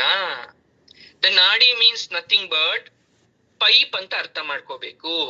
ಒಂದು ಪೈಪು, ನಿಮ್ ಮನೇಲಿ ನೀರ್ ಬರುತ್ತಲ್ಲ ಟ್ಯಾಪ್ ವಾಟ್ರು, ಒಳಗಡೆ ಒಂದು ಪೈಪ್ ಕೊಟ್ಟಿರ್ತೀವಲ್ವಾ, ಆ ಪೈಪ್ ಅಂತ ಇಮ್ಯಾಜಿನ್ ಮಾಡ್ಕೊಳ್ಳಿ. ಆ ಪೈಪ್ ಏಂತಕ್ಕಿರೋದು ಅಂದ್ರೆ ಗಾಳಿ ಹೋಗಿ ಗಾಳಿ ಬರಕ್ಕೆ. ಎಲ್ಲ ಅದಕ್ಕೊಂದು ವಾಲ್ವ್ ಇದೆ, ಅಂದ್ರೆ ಈಗ ಕ್ಲೋಸು ಓಪನ್ ಇದೆ, ಮುಚ್ಚೋದು ತೆರೆಯೋದಿದೆ. ಈ 3ಕ್ಕೂ ಕೂಡ ಪೈಪ್ ತರ ಇರ್ತವೆ, ಇಡ, ಪಿಂಗಳ ಮತ್ತೆ ಸುಷುಮ್ನ. ಆ 3ಕ್ಕೂ ಕೂಡ ಕ್ಲೋಸ್ ಮತ್ತೆ ಓಪನ್ ಇರುತ್ತೆ. ಅಂದ್ರೆ ಗಾಳಿ ಬೇಕಾದಾಗ ಬರೋದು, ಗಾಳಿ ಬೇಡದೆ ಇರುವಾಗ ಮುಚ್ಕೊಳ್ಳುವಂತ ಒಂದು ಟೆಕ್ನಿಕ್ ಇರುತ್ತೆ. ಅರ್ಥ ಆಯ್ತಾ? ಈ ಶರೀರದಲ್ಲಿ ಇರ್ತಕ್ಕಂಥ ಅಸಂಖ್ಯಾತ ನಾಡಿಗಳಲ್ಲಿ ಎಷ್ಟೆಷ್ಟೋ ನಾಡಿಗಳಿದೆ ಬಿಡಿ, ಬಟ್ ನಾವು ಗುರ್ತಿಸ್ತಕ್ಕಂಥದ್ದು ಓನ್ಲಿ 16 ನಾಡಿಗಳು, 16 ಟೈಪ್ಸ್ ಆಫ್ ನಾಡಿ. ಈ 16ರಲ್ಲೂ ನಾವೇನಾದ್ರೂ ಕ್ಯಾಟಗರಿ ಮಾಡ್ಬಿಟ್ರೆ, ಇಲ್ಲಪ್ಪ 16ಕ್ಕಿಂತ ಯಾವ್ದಾದ್ರು ಇನ್ನ ಇಂಪಾರ್ಟೆಂಟ್ ಮುಖ್ಯವಾಗಿರ್ತಕ್ಕಂಥ ನಾಡಿ ಇದೆಯಾ ದೇಹದಲ್ಲಿ ಅಂದ್ರೆ, ಹೌದು. ಯಾವ್ಯಾವ್ದು? ಇಡ, ಪಿಂಗಳ, ಸುಷುಮ್ನ ಅಂತಕ್ಕಂಥದ್ದೇ ಅತಿ ಮುಖ್ಯ. ಸರಿ, ಏನು ಎಲ್ ಸರ್ ಇರುತ್ತೆ ಇವೆಲ್ಲ 3 ಅಂದ್ರೆ, ಇಡ ನಾಡಿ ಬಂದು ಎಡ ಕಣ್ಣಿನ ಹತ್ರ ಇರುತ್ತೆ, ಲೆಫ್ಟ್ ಐ ಹತ್ರ ಇರುತ್ತೆ. ಇಡ ನಾಡಿ ಎಲ್ಲಿರುತ್ತೆ? ಎಡ ಕಣ್ಣಿನ ಹತ್ರ ಇರುತ್ತೆ. ಪಿಂಗಳ ಬಂದು ಬಲಭಾಗದಲ್ಲಿರುತ್ತೆ. ಸುಷುಮ್ನ ಬಂದು ಮಧ್ಯದಲ್ಲಿರುತ್ತೆ. ಈ ಸುಷುಮ್ನ ಬೆನ್ನು ಹುರಿಗಾಗಿ ಮೂಲಾಧಾರಕ್ಕೆ ಹೋಗ್ಬಿಟ್ಟಿದೆ. ಈ ಸುಷುಮ್ನ ಮಧ್ಯದಲ್ಲಿ ಇದ್ರೂ ಕೂಡ ಈ ಬೆನ್ ಸಪೋರ್ಟ್ ಬೇಕಲ್ಲ, ಸ್ಪೈನಲ್ ಕಾರ್ಡ್ ವರ್ಕ್ ಮಾಡ್ಬೇಕಲ್ವಾ, ಬೆನ್ನು ಹುರಿ ಚೆನ್ನಾಗಿ ನಮ್ಗೆ ನಿಂತ್ಕೋಬೇಕಲ್ವಾ ನೆಟ್ಟಿಗೆ, ಅದಕ್ಕೆ ಸಪೋರ್ಟ್ ಆಗಿ ಬೆನ್ನು ಹುರಿ ಹೋಗಿದೆ. ಅದರ ಬಾಯನ್ನ ಕುಂಡಲಿನಿ ಮುಚ್ಚಿರುತ್ತೆ. ಅರ್ಥ ಮಾಡ್ಕೊಳ್ಳಿ. ಈಗ ಈ 3 ಇದಾವೆ ಪೈಪು, ಈ 3 ಪೈಪ್ ಹೋಗ್ಬಿಟ್ಟು ಒಂದ್ ಕಡೆ ಸೇರ್ಬೇಕು. ಆ ಒಂದ್ ಕಡೆ ಸೇರೋ ಜಾಗನೇ ಮೂಲಾಧಾರ. 3 ಕೊಳೆ ಇರುತ್ತೆ, 3 ಕೊಳೆಯಲ್ಲೂ ನೀರ್ ಬಿಡ್ತೀನಿ. ಆ ಮೂರು ನೀರು ಹೋಗಿ ಸೇರ್ಬೇಕಾಗಿರೋದೇ ಮೂಲಾಧಾರ. ಆ ಮೂಲಾಧಾರದ ಬಾಯಿ ಮುಚ್ಚಿರುತ್ತೆ. ಅರ್ಥ ಆಗುತ್ತಲ್ವಾ? ಆ ಕುಂಡಲಿನಿ ಮುಚ್ಚಿರುತ್ತೆ ಮೂಲಾಧಾರದ ಬಾಯಿಯನ್ನ. ಈ ಸ್ವಾದಿಷ್ಠಾನ ಚಕ್ರ ಅಂತಕ್ಕಂಥದ್ದು ಎಲ್ಲಿದೆ ಅಂದ್ರೆ ನಮ್ಮ ಜನನಾಂಗ ಪ್ರದೇಶದಲ್ಲಿರುತ್ತೆ. ಅರ್ಥ ಆಗುತ್ತಲ್ವಾ? ಅಂದ್ರೆ ನಾವು ಯೂರಿನ್ ಪಾಸ್ ಮಾಡ್ತೀವಲ್ವಾ, ಮೂತ್ರ ಹೋಗುತ್ತಲ್ವಾ, ಅಲ್ಲಿ ಇರುತ್ತೆ. ಹೆಣ್ಮಕ್ಳಿಗಾರು ಸರಿ ಗಂಡ್ಮಕ್ಳಿಗಾರು ಸರಿ ಆ ಜನನಾಂಗ ಪ್ರದೇಶದಲ್ಲಿ ಇರುತ್ತೆ. ಇದು 6 ದಳಗಳ ಕಮಲ. ಮೂಲಾಧಾರ ಎಷ್ಟು ದಳಗಳ ಕಮಲ? 4 ದಳಗಳ ಕಮಲ. ಚೆನ್ನಾಗಿ ಕೇಳಿಸ್ಕೊಳ್ಳಿ. ಅದೇ ಸ್ವಾದಿಷ್ಠಾನ ಚಕ್ರ ಎಷ್ಟು ದಳಗಳ ಕಮಲ? 6 ದಳಗಳ ಕಮಲ. ಇದರ ಬಣ್ಣ ಬಂದು ಕುಂಕುಮ ವರ್ಣ ಅಥವಾ ಇಂಗಲೀಕದ ವರ್ಣ ಅಂತ ಕೂಡ ಕರಿತೀವಿ ನಾವು. ಯಾವುದು? ಕುಂಕುಮದ ವರ್ಣ. ನಾನ್ ಹೇಳಿದ್ದೆ ಮೂಲಾಧಾರ ಬಂದು ಭೂತತ್ವ. ಹಾಗಾದ್ರೆ ಗೆಸ್ ಮಾಡಿ, ಸ್ವಾದಿಷ್ಠಾನ ಚಕ್ರ ಬಂದು ಯಾವ ತತ್ವ? ಜಲತತ್ವ. ಅದಿರೋದು ಜನನಾಂಗದಲ್ಲಿ.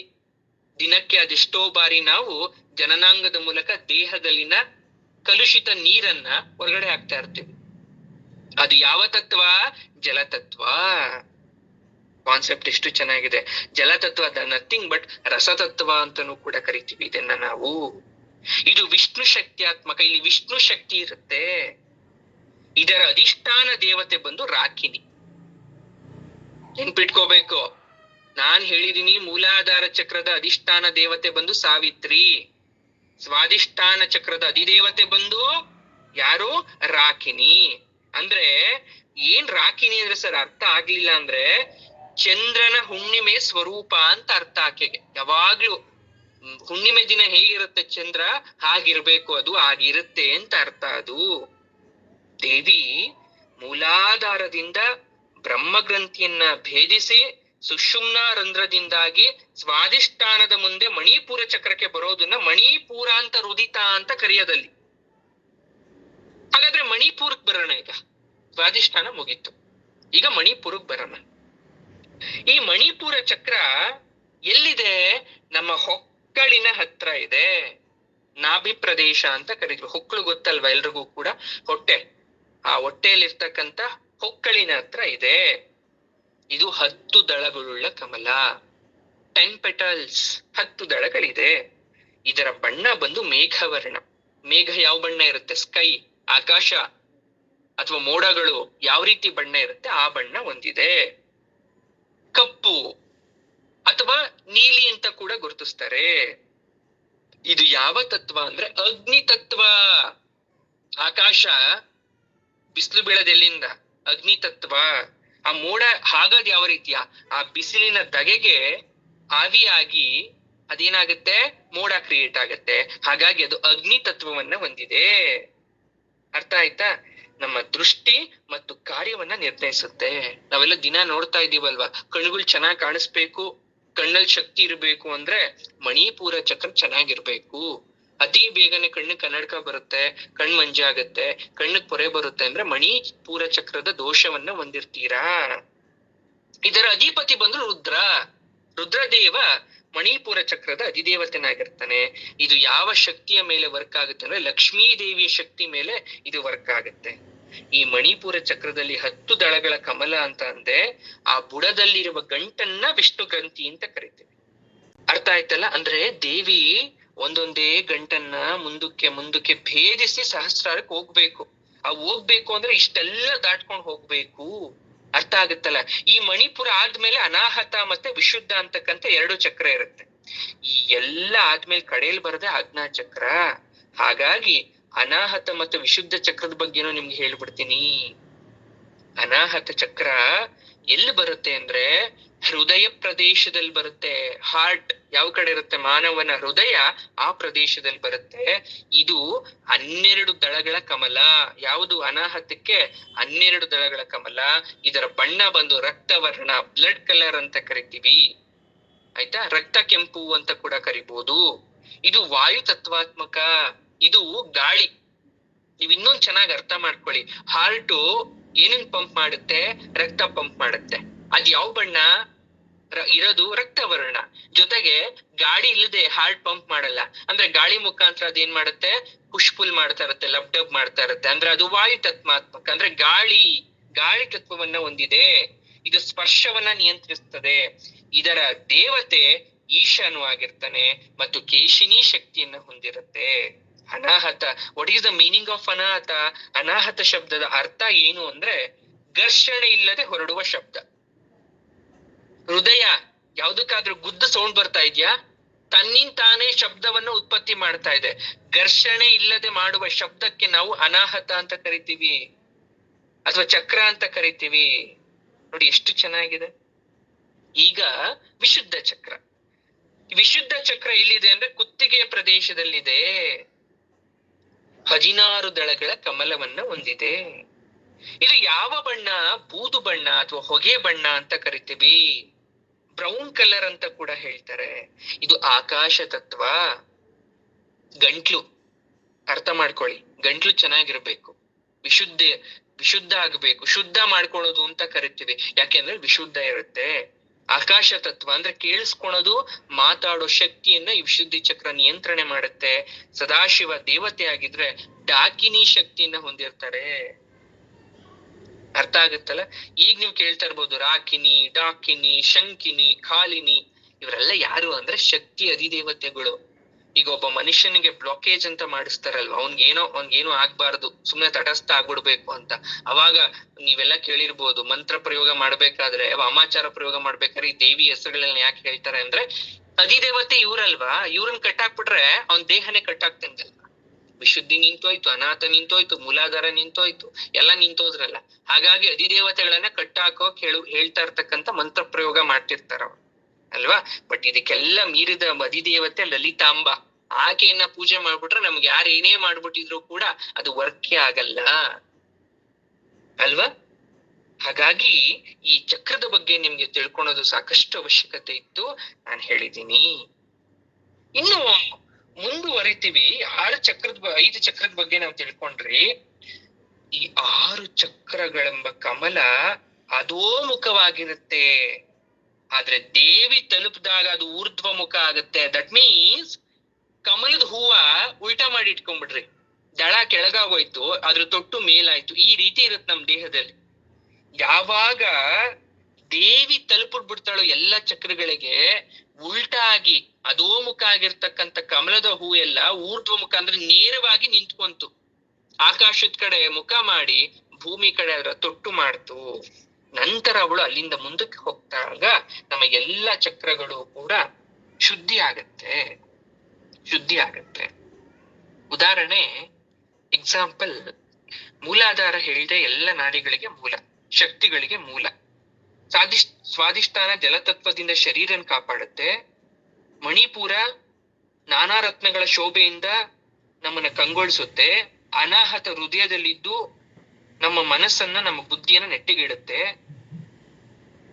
ಒಂದ್ ಶಬ್ದ ಆಗ್ಬೇಕು ಅಂದ್ರೆ 2 ವಸ್ತುಗಳು ಶಬ್ದ. ಈಗ ಒಂದ್ ಕೈಯಿಂದ ಚಪ್ಪಳೆ ತಟ್ಟಿ ಆಗಲ್ಲ, 2 ಕೈಯಿಂದ ಚಪ್ಪಳೆ ತಟ್ಟಿದ್ರೆ ಶಬ್ದ ಬರ್ತಾ. ಆದ್ರೆ ಹೃದಯಕ್ಕೆ ಮಾತ್ರ ಶಕ್ತಿ ಇದೆ ತನ್ನಿಂತಾನೇ ಶಬ್ದವನ್ನ ಹೊರಡಿಸೋದು, ಬಿಕಾಸ್ ಅಲ್ಲಿ ಅನಾಹತ ಶಕ್ತಿ ಇದೆ.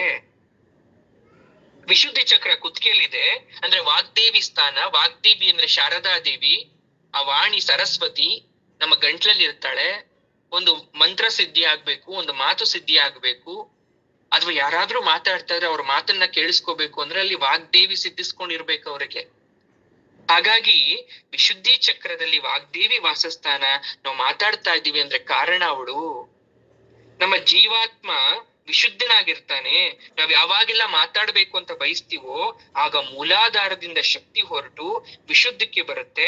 ಪರ ಪಶ್ಯಂತಿ ಅಂತಕ್ಕಂಥ 2 ರೂಪ ಗಂಟ್ಲಿಗೆ ಬಂದು ಮಧ್ಯಮ ಅಂತಕ್ಕಂಥ ಶುದ್ಧ ರೂಪವನ್ನ ತಾಳಿ ಬಾಯಿಯ ಮುಖಾಂತರ ನಮ್ಗೆ ಮಾತು ಬರುತ್ತೆ.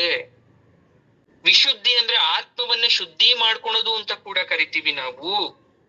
ಈಗ 5 ಚಕ್ರದ ಬಗ್ಗೆ ಹೇಳಿದ್ದೆ ನಾನು ನಿಮ್ಗೆ, 6ನೇ ಚಕ್ರದ ಬಗ್ಗೆ ಹೇಳಲಿಲ್ಲ. ಅದೇ ಆಜ್ಞಾ ಚಕ್ರ. ಎಲ್ಲಿರುತ್ತೆ? ವಿಶುದ್ಧ ಚಕ್ರದಿಂದ ಮೇಲ್ಗಡೆ ಇರೋದೇ ಆಜ್ಞಾ ಚಕ್ರ. ನೋಡಿ, ವಿಶುದ್ಧಿ ಚಕ್ರದಿಂದ ಮೇಲ್ಗಡೆ ಆಜ್ಞಾ ಚಕ್ರ ಅಂದ್ರೆ ಊರ್ಧ್ವ ಲೋಕದಿಂದ ಬರ್ತಕ್ಕಂಥ ಗುರುವಿನ ಆಜ್ಞೆಯನ್ನ ಸ್ವೀಕರಿಸೋದು. ಇನ್ನೂ ಚೆನ್ನಾಗಿ ಹೇಳ್ಬೇಕು ಅಂದ್ರೆ 2 ಭ್ರೂ ಮಧ್ಯಗಳ ಅಂದ್ರೆ ಹುಬ್ಬು. ನಿಮ್ ಹಣೆ ಇದ್ಯಾ? ಮುಖ ಇದೆಯಾ? ಮುಖದಲ್ಲಿ ಕಣ್ಣಿನ ಮೇಲ್ಗಡೆ ಆ ಕಡೆ ಈ ಕಡೆ 2 ಹುಬ್ಬಿದ್ಯಾ? ಹುಬ್ಬಿನ ಮಧ್ಯೆ ಕುಂಕುಮ ಇಟ್ಕೊಂತೀರಲ್ವಾ, ಆ ಕುಂಕುಮ ಇಟ್ಕೊಳ್ಳೋ ಪ್ರದೇಶನೇ ಆಜ್ಞಾ ಚಕ್ರ. 2 ಹೆಸರುಗಳಿರುತ್ತೆ. ಇಲ್ಲಿ ಅಂದ್ರೆ ತಾವರೆ ಹೂವ, ಎರಡೇ ಎರಡು ದಳ ಇರೋ ತಾವರೆ ಹೂವ, ಅದು ಬಿಳಿ ಬಣ್ಣದ್ದು ಶ್ವೇತವರ್ಣ. ಅದಕ್ಕೆ ಎರಡು ಬೀಜಾಕ್ಷರಿ ಮಂತ್ರ ಬೇರೆ ಇರುತ್ತೆ. ಆಜ್ಞಾ ಚಕ್ರದಲ್ಲಿ ಇರ್ತಕ್ಕಂತ ಆ ಒಂದು ಕಮಲಕ್ಕೆ ಒಂದು ಹಂ ಮತ್ತೆ ಇನ್ನೊಂದು ಕ್ಷಂ ಅನ್ನೋ ಬೀಜಾಕ್ಷರಿ ಮಂತ್ರ. ಈ ಚಕ್ರನೇ ಮನಸ್ತತ್ವವನ್ನ ಹೊಂದಿರೋದು, ಮನಸ್ಸನ್ನ ಕಂಟ್ರೋಲ್ ಮಾಡೋದು, ಪ್ರಕೃತಿ ತತ್ವಗಳಿಗೆ ಪೀಠ ಆಗಿರ್ತಕ್ಕಂಥದ್ದು. ಓಂಕಾರ ಪ್ರಣವ ಸ್ವರೂಪ ಹಂಸರೂಪನಾದಂತ ಪ್ರಾಣರೂಪನಾದಂತ ಪರಶಿವ ಕ್ರಿಯೇಟ್ ಮಾಡ್ಕೊಂಡಿರ್ತಕ್ಕಂಥ ಶಕ್ತಿ ಇರೋದು ಇಲ್ಲೇ. ಹಾಕಿನಿ, ಡಾಕಿನಿ ಆದ್ಮೇಲೆ ಹಾಕಿನಿ ಬರ್ಬೇಕಲ್ವಾ, ಹಾಕಿನಿ ಅನ್ನೋ ದೇವತೆ ಇದರ ಶಕ್ತಿ. ಇದು ಹುಬ್ಬುಗಳ ಮಧ್ಯೆ ಉಲ್ಟಾ ಆಗಿರುತ್ತೆ ಕಮಲದ ಹೂವ, ಅದನ್ನ ನೇರ ಮಾಡ್ಕೊಳೋದು ನಿಮ್ ಕೈಲಿದೆ. ಇದರ ಕೆಳಗಿನಿಂದ ಬುಡದವರೆಗೆ ಎರಡು ಕಿರಿ, ಎರಡು ಚಕ್ರಗಳಿರುತ್ತೆ. ಅಂದ್ರೆ ಎರಡೇ ಎರಡು ಸ್ಮಾಲ್ ಒಂದು ಲೈನ್ ಬಂದಿರುತ್ತೆ, ವೈನ್ಸ್ ಬಂದಿರುತ್ತೆ. ಅದನ್ನ ನಾವು ಮನಶ್ಚಕ್ರ ಸೋಮಶ್ಚಕ್ರ ಅಂತ ಕರಿತೀವಿ. ಸೋಮಶ್ಚಕ್ರ ಮತ್ತೆ ಮನಶ್ಚಕ್ರ ಅಂತ ಕರಿತೀವಿ. ಇಲ್ಲಿ ರುದ್ರಗ್ರಂಥಿ ಇದೆ. ಎಲ್ಲ ಆಯ್ತು. ಕಡೇ ಸಹಸ್ರಾರ. ಸರ್, ಮೂಲಾಧಾರದಿಂದ ಸಹಸ್ರಾರ ಅಂತ ಇದ್ರೆ ಸಹಸ್ರಾರದ ಬಗ್ಗೆನೂ ಹೇಳ್ಬಿಡಿ ಹಾಗಾದ್ರೆ. ಏನ್ ಸಹಸ್ರಾರ ಚಕ್ರ ಅಂದ್ರೆ? ಸಹಸ್ರಾರವೇ 7ನೆಯ ಚಕ್ರ ಮತ್ತು ಕೊನೆಯ ಚಕ್ರ. ಇದು 1000 ಎಸಳುಗಳುಳ್ಳ ಕಮಲದ ಹೂವು, 1000 ಪೆಟಲ್ಸ್ ಇರ್ತಕ್ಕಂತ ಒಂದು ತಾವರೆ ಅಥವಾ ಲೋಟಸ್ ಫ್ಲವರ್.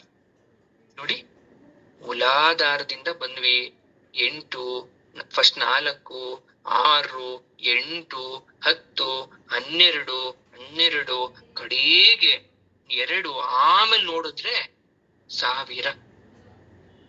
ಮೂಲಾಧಾರದಿಂದ 1000ಕ್ಕೆ ಬರ್ಬೇಕಾದ್ರೆ ಏನನ್ನೆಲ್ಲಾ ಪಾರ್ ಮಾಡ್ಕೊಂಡ್ ಬರ್ಬೇಕು ದೇವಿ ಶಕ್ತಿ ಅನ್ನೋದನ್ನ ನೆನ್ಪು ಮಾಡ್ಕೊಳ್ಳಿ. ಈಗ ನಾವು ಕಡೆಯದಾಗಿ ಬಂದಿದ್ದೇವೆ ಸಹಸ್ರಾರ ಚಕ್ರಕ್ಕೆ. ಇದು ತಲೆ ಬುರುಡೆಯ ಭಾಗ.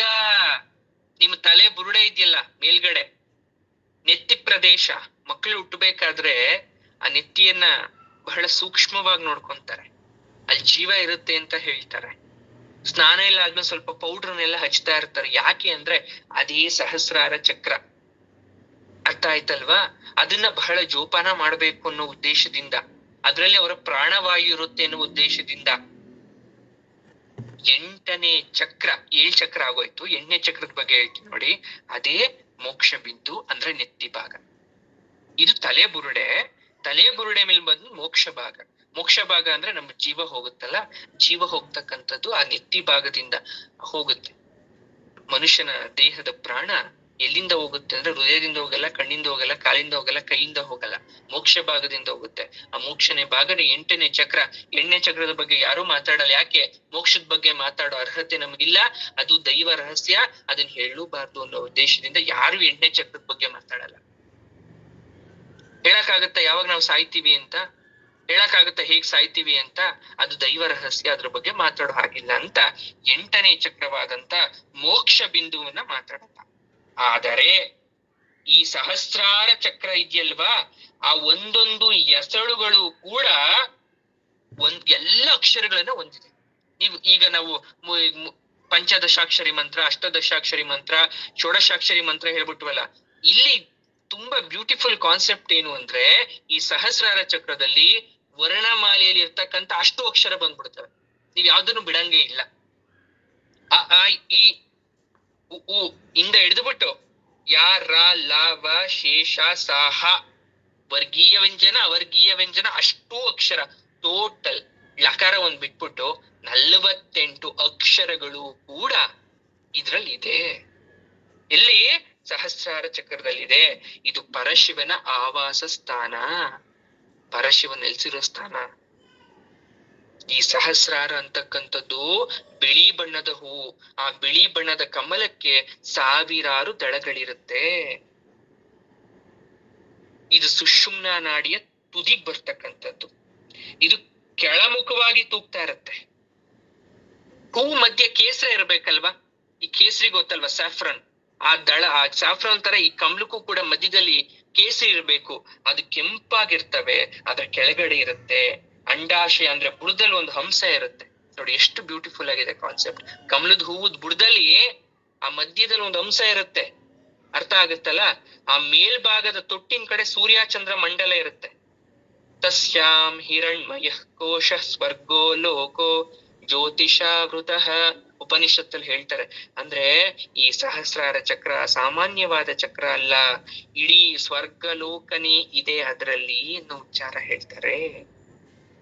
ಸಹಸ್ರಾರಕ್ಕೆ ಯೋಗದ ಮೂಲಕ ತಲುಪಿದ ಯೋಗಿಗೆ ಸ್ವರ್ಗಕ್ಕೆ ಹೋಗಿ ಬಂದಷ್ಟು ಅನುಭವ ಆಗುತ್ತೆ. ಈಗ ಇನ್ನೊಂದು ವಿಚಾರ ಬಂದ್ಬಿಡ್ತಿಲ್ಲಿ ಕಾನ್ಸೆಪ್ಟ್ ಏನು ಸರ್, ನಾನು ಮೆಡಿಟೇಷನ್ ಮಾಡ್ತಾ ಮಾಡ್ತಾ ನಾನು ಎಲ್ಲೋ ಹೋಗಿ ಬಂದ್ಬಿಟ್ಟಿದ್ದೆ ಸರ್, ಕೈಲಾಸಕ್ಕೆ ಹೋಗಿ ಬಂದಿದ್ದೆ, ನಾನು ಪಾರ್ವತಿ ಪರಮೇಶ್ವರರನ್ನ ದರ್ಶನ ಮಾಡ್ಕೊಂಡು ಬಂದಿದ್ದೆ.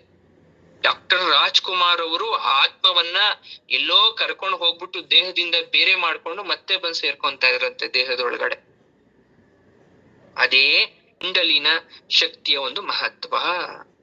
ಅದ ಅನುಭವಕ್ಕೆ ಬರ್ಬೇಕು ಅಂದ್ರೆ ಸಾಧನೆ ಮಾಡ್ಬೇಕು. ಬ್ರಹ್ಮ ವಿಷ್ಣು ರುದ್ರಗ್ರಂಥಿಯನ್ನ ತಲುಪಬೇಕು, ಭೇದಿಸಿ ದೇವಿ ಆಜ್ಞಾ ಚಕ್ರದ ಇರ್ತಕ್ಕಂಥ ರುದ್ರಗ್ರಂಥಿಯನ್ನ ಭೇದಿಸಿ ತಲುಪ್ತಾಳೆ ತಾಯಿ. ಅಲ್ಲಿ ಹೋದ್ಮೇಲೆ ನಮ್ಗೆ ಸುಖ ಅನ್ನೋ ಮಳೆಯನ್ನ ಸುರಿಸ್ತಾಳೆ, ಅಮೃತ ಅನ್ನೋ ಮಳೆಯನ್ನ ಸುರಿಸ್ತಾಳೆ. ಉಪಾಸನೆ ಮಾಡ್ತೀವಲ್ವ, ಶ್ರೀಚಕ್ರ ಉಪಾಸನೆ, ಅವ್ರಿಗೆ ನೇರವಾಗಿ ಹೋಗ್ಬಿಡ್ಬೋದು, ಇಷ್ಟ ಕಷ್ಟ ಇಲ್ಲ. ಯಾಕೆ ಅವ್ರು ಶ್ರೀಚಕ್ರ ಉಪಾಸನೆ ಮಾಡ್ತಾ ಮಾಡ್ತಾ ಎಲ್ಲ ನಾಡಿ ಶುದ್ಧಿ ಆಗ್ಬಿಟ್ಟಿರುತ್ತಲ್ಲ, ಅವ್ರು ನೇರವಾಗಿ ಹೋಗ್ಬಿಡ್ತಾರೆ. ನಮ್ಮ ಜೀವನದಲ್ಲಿ ಅಮೃತವನ್ನ ಸುರಿಸ್ತಾಳೆ ತಾಯಿ, ಆದ್ರೆ ತ್ರಿಕರಣ ಶುದ್ಧಿಯಾಗಿ ಭಜಿಸ್ಬೇಕು. ಯಾಕೆ ನಮ್ಗೆ ಇದೆಲ್ಲ ಬರಲ್ಲ, ನಮ್ಗೆ ಈ ತರ ಯಾವತ್ತೂ ಕೇಳೇ ಇಲ್ಲ. ನಾವು ಹುಡ್ತಾಗಿಂದ ಇಷ್ಟೊಂದೆಲ್ಲ ನಮ್ಮ ದೇಹದಲ್ಲಿ ಇದೆ ಅಂತ ಗೊತ್ತಿಲ್ಲ. ಬರೀ ಹೊರಗಡೆ ಕಾಣಿಸ್ತಕ್ಕಂಥ ಕಣ್ಣು, ಕಿವಿ, ಮೂಗು, ಬಾಯಿ, ಒಳಗಡೆ ಹಾರ್ಟು, ಲಿವರು, ಹೃದಯ, ಇಷ್ಟಿಷ್ಟು ಮಾತ್ರ ಗೊತ್ತು. ಅದು ಬಿಟ್ಟು ನಾಡಿ ಗೀಡಿ, ನಾಡಿ ಶುದ್ಧಿ ಅಂತ ಕೈಯನ್ನ ಹಿಡ್ಕೊಂಡು ನೋಡ್ತಿದ್ರು ಹಿರಿಯರು, ಅಷ್ಟು ಬಿಟ್ರೆ ಇದ್ರ ಬಗ್ಗೆ ಮಾಹಿತಿ ಇಲ್ಲ. ಅದಕ್ಕೆ ನಾವೇನ್ ಮಾಡೋಣ, ಸರಳವಾಗಿ ತಾಯಿಯನ್ನ ಮಂತ್ರ ಶಕ್ತಿಯಾಗಿ, ಅಂದ್ರೆ ಮಂತ್ರದಿಂದ ಅವಳನ್ನ ಆರಾಧನೆ ಮಾಡ್ತಾ, ಜೊತೆಗೆ ಪೂಜೆಯಿಂದ ಅವಳನ್ನ ಆರಾಧನೆ ಮಾಡಿ ಈ ಸಹಸ್ರಾರಕ್ಕೆ ಹೋಗ್ತಕ್ಕಂಥ ಪ್ರಯತ್ನವನ್ನ ಮಾಡೋಣ. ಈಗ ಒಂದ್ ಪ್ರಶ್ನೆ ನಿಮಗೆ, ಬ್ರಹ್ಮರಂಧ್ರ ಅಂದ್ರೆ ಏನು? ಏನ್ ಬ್ರಹ್ಮರಂಧ್ರ ಅಂದ್ರೆ, ನೋಡಿ, ನಮ್ಮ ತಲೆಯಲ್ಲಿರ್ತಕ್ಕಂಥ ಒಂದು ರಂಧ್ರ, ಹೋಲ್. ನವರಂಧ್ರ ಗೊತ್ತಾ ನಿಮ್ಗೆ? 9 ರೀತಿಯ ರಂಧ್ರಗಳ ಬಗ್ಗೆ ಗೊತ್ತು. ಅದರಲ್ಲಿ ಅತಿ ಮುಖ್ಯವಾಗಿರ್ತಕ್ಕಂಥದ್ದು ಬ್ರಹ್ಮರಂಧ್ರ ಅಥವಾ ನೆತ್ತಿ ಅಂತ ಕರಿತೀವಿ. ನೀವೆಲ್ಲ ನಿಮ್ ಕೈಯಿಂದ ಮುಟ್ಕೊಳ್ಳಿ ನೆತ್ತಿ ಭಾಗವನ್ನ.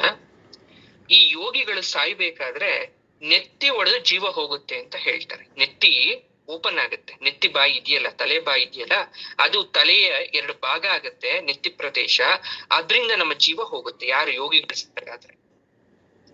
ಆ ಪ್ರಾಣವಾಯು ಏನಾದ್ರೂ ಈ ರೀತಿಯಾಗಿ ಹೋದ್ರೆ ಬ್ರಹ್ಮಲೋಕ ಪ್ರಾಪ್ತಿ. ಯಾಕೆಂದ್ರೆ ಬ್ರಹ್ಮರಂಧ್ರದ ಮೂಲಕ ಹೋಯ್ತು ಪ್ರಾಣ. ಸುಷುಮ್ನ ನಾಡಿಯ ಕೊನೆಯ ಭಾಗ. ಹಾಗಾದ್ರೆ ಯಾರ ಬ್ರಹ್ಮರಂಧ್ರಕ್ಕೆ? ಲಲಿತಾ ಸಹಸ್ರನಾಮ ಪಾರಾಯಣ ಮಾಡ್ಬೇಕಾದ್ರೆ ನಿಮ್ಮ ಬ್ರಹ್ಮರಂಧ್ರ ಆಕ್ಟಿವ್ ಆಗಿರುತ್ತೆ. ಮೋಕ್ಷ ಪ್ರದಾನಕ್ಕೋಸ್ಕರ, ಅಂದ್ರೆ ನಾನು ನನ್ನ ಜೀವನದ ಎಲ್ಲ ಕರ್ತವ್ಯಗಳನ್ನ ಮುಗಿಸಿದ್ದೀನಿ, ಹಾಗಾಗಿ ನಾನು ನಿನ್ನ ಪಾದಕ್ಕೆ ಬರ್ಬೇಕು. ನಾನು ಲಲಿತಾ ಸಹಸ್ರನಾಮ ಓದ್ತಾ ಇರೋ ಏನು ಫಲ? ಈಗ ನೀವೇನೋ ಒಂದ್ ಸಂಕಲ್ಪ ಮಾಡಿರ್ತೀರ. ಏನ್ ಸಂಕಲ್ಪ? ಮನೆ ಕಟ್ಬೇಕು, ಮಕ್ಳು ಚೆನ್ನಾಗಿ ಓದ್ಬೇಕು, ಇನ್ನು ಕೆಲವೊಬ್ರಿಗೆ ಆರೋಗ್ಯದಲ್ಲಿ ಸುಧಾರಿಸ್ಬೇಕು, ಅಥವಾ ನಂಗೆ ಏನೂ ಬೇಡ, ಮೋಕ್ಷ ಬೇಕು.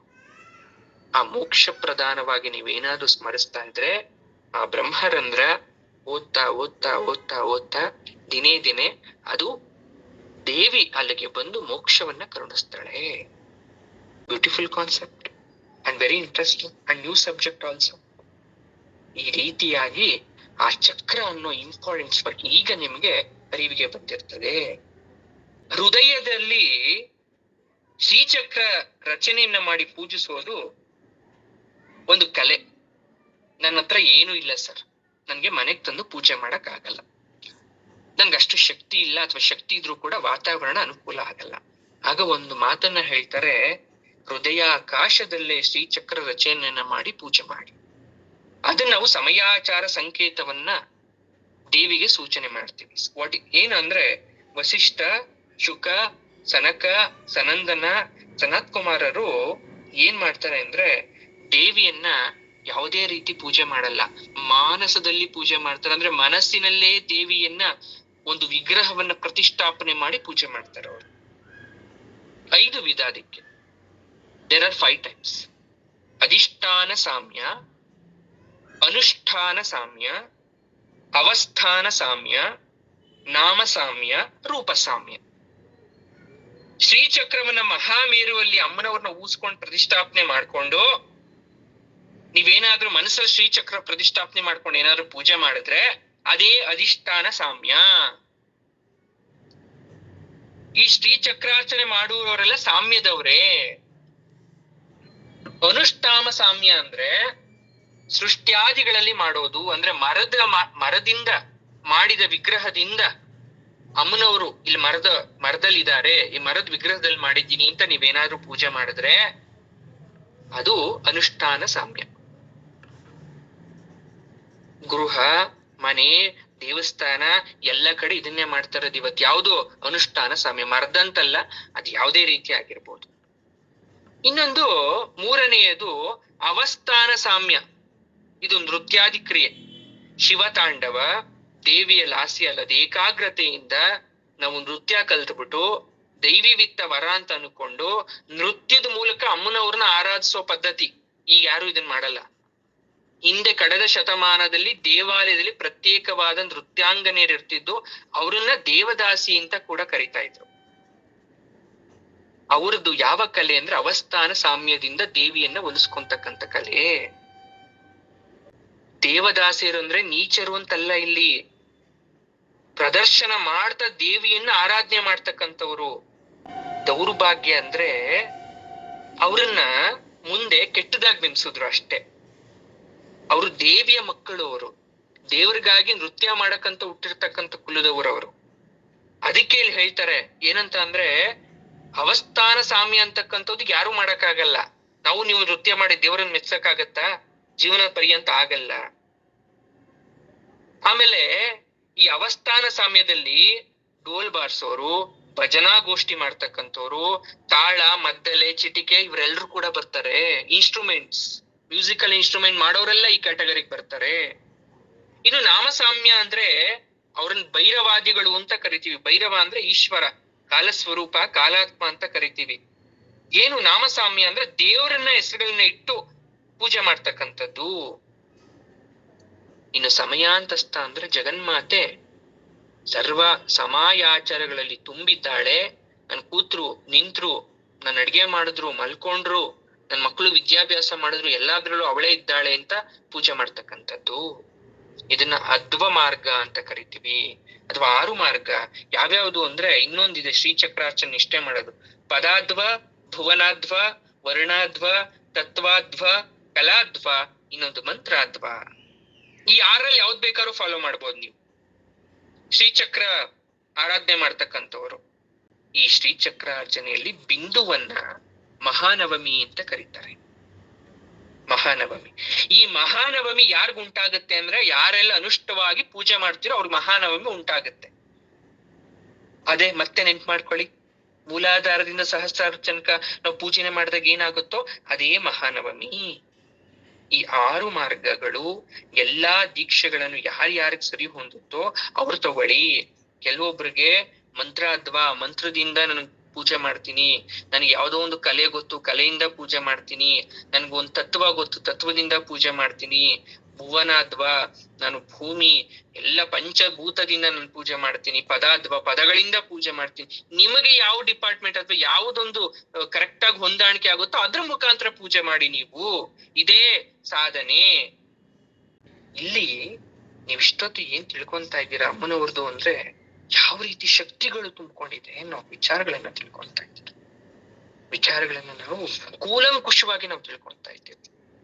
ಚಕ್ರಗಳ ಬಗ್ಗೆ ತಿಳ್ಕೊಂತಾ ಇದ್ದೀವಿ. ಈ ವಿದ್ಯೆ ಅಥವಾ ಶಾಂಭವಿ ವಿದ್ಯೆ ಅನ್ನೋದಿದೆಯಲ್ಲ, ಎಷ್ಟೋ ಜನ ಗುಪ್ತವಾಗಿ ಇಟ್ಬಿಟ್ಟಿದ್ದಾರೆ ಇದನ್ನ. ಅಂದ್ರೆ ವೆರಿ ಸೀಕ್ರೆಟ್ ನೋಟ್ ಆಗಿ ಇಟ್ಟಿದ್ದಾರೆ. ಯಾಕೆ ಅಂದ್ರೆ ಎಲ್ರಿಗೂ ಮಾಡಕ್ಕಾಗಲ್ಲ, ಮಾಡ್ತೀನಿ ಅಂತ ಹೋದವರೆಲ್ಲ ಮಾಡಲ್ಲ, ಮತ್ತೆ ಎಲ್ರು ಮಾಡ್ಬಿಟ್ರೆ ಅದಕ್ಕೆ ಬೆಲೆ ಇರಲ್ಲ ಅನ್ನೋ ಉದ್ದೇಶದಿಂದ ಶ್ರೀಚಕ್ರವನ್ನ ರಚಿಸಿ ಮಹಾಯೋಗೀಶ್ವರರು ಬ್ರಹ್ಮಾಂಡದಲ್ಲಿ ಅಮ್ಮನವರನ್ನ ನಿರ್ಗುಣೋಪಾಸನೆ ಮೂಲಕ ಅರ್ಥಕೊಂಡ್ರು. ಆದ್ರೆ ಅದನ್ನ ಕೌಲ ಮಾಡ್ಬಿಟ್ರು. What is the mean of ಕೌಲ ಅಂದ್ರೆ ವಾಮಾಚಾರ ಪದ್ಧತಿ. ಕೆಲವರು ದ್ವಿಜೇತರರು ಹೀಗೆ ಮಾಡ್ತಾರೆ.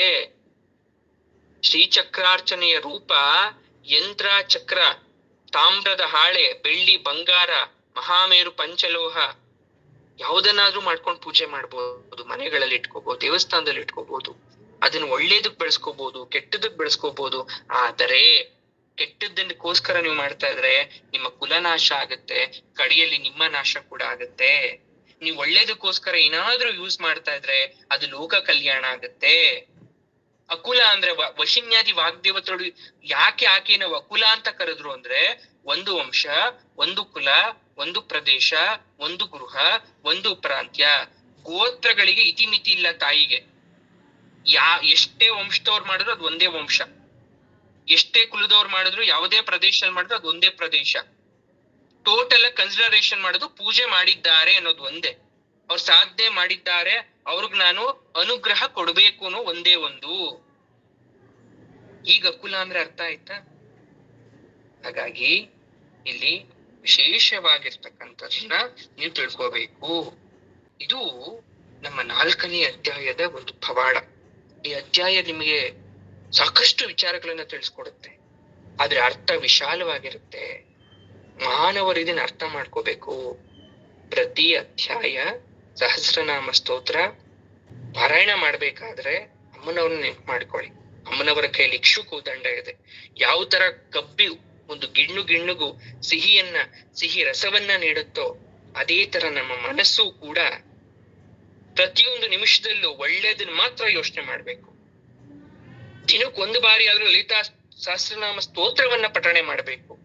ಆಗ ನಮ್ಗೆ ಅಟ್ಲೀಸ್ಟ್ ಕುಂಡಲಿನಿ ಜಾಗೃತ ಆಗ್ಲಿಲ್ಲ ಅಂದ್ರು ಅದು ಮಲ್ಕೊಂಡಿರೋದು ಎದ್ದು ಬಿಟ್ಟು ನೇರವಾಗಿ ನಿಂತ್ಕೊಂಡು ನಮ್ಮ ದೇಹಕ್ಕೆ ಒಂದು ಸಂಚಾರವನ್ನ ಹರಿಸ್ಲಿ. ದೇಹಕ್ಕೆ ಜೀವ ಇದೆ, ಅಂಗಾಂಗಗಳಿಗೆ ಪ್ರತಿಯೊಂದು ಪಾರ್ಟ್ಸ್ ಕೂಡ ಅದರದೇ ಆದಂತದ್ದು ಒಂದು ಸ್ಪೆಷಾಲಿಟಿ ಇದೆ. ಬಟ್ ಮಾನವರಾಗಿ ಅದನ್ನ ನಾವು ಸರಿಯಾದ ರೀತಿಯಲ್ಲಿ ಉಪಯೋಗವನ್ನ ಮಾಡ್ತಾ ಇಲ್ಲ. ಈಗ ಮಂತ್ರ ಹೇಳ್ತಾ ಇರ್ತೀರ ಅಲ್ವಾ, ಶ್ಲೋಕ ಹೇಳ್ತಾ ಇರ್ತೀರ, ಯಾರೋ ಮಂತ್ರ ಹೇಳ್ತಾ ಇರ್ತಾರೆ, ಕೇಳ್ಬೇಕು ಅಂತ ಅನಿಸ್ತಿರುತ್ತೆ. ಯಾಕೆ ಕೇಳ್ಬೇಕು ಅನ್ಸುತ್ತೆ ಅಂದ್ರೆ ಮಂತ್ರದ ಶಕ್ತಿ ಇದೆ, ನೀವು ಸುಮ್ನೆ ಅಂತ ಏನೋ ಹೇಳ್ತಾ ಇದ್ದಾರೆ ಅಂತ ಹೇಳ್ತೀರಾ.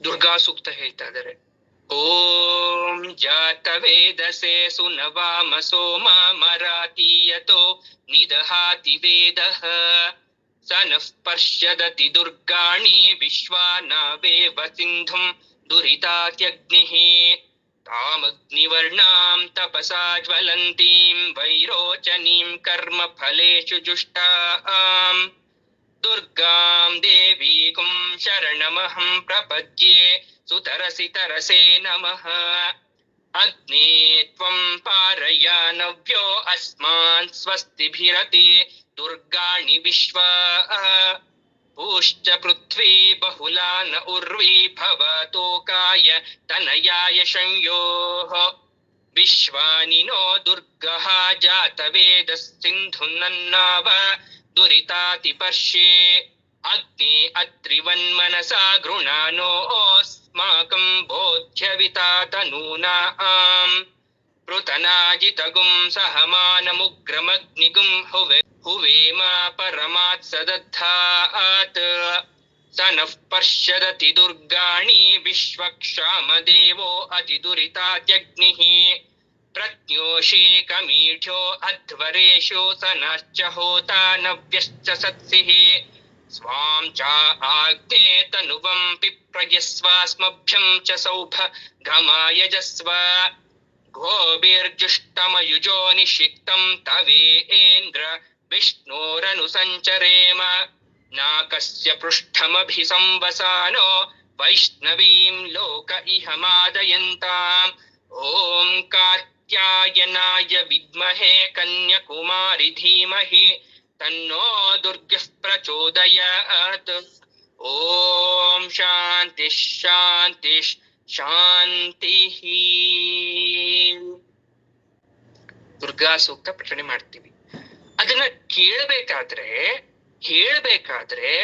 ಕೇಳುವವರಿಗೆ ಭಕ್ತಿ ಕ್ರಿಯೇಟ್ ಆಗಬೇಕು ಅಂದ್ರೆ ಅದರಲ್ಲಿ ದೇವಿ ಇದ್ದಾಳೆ, ದೇವಿಯ ಸ್ವರೂಪ.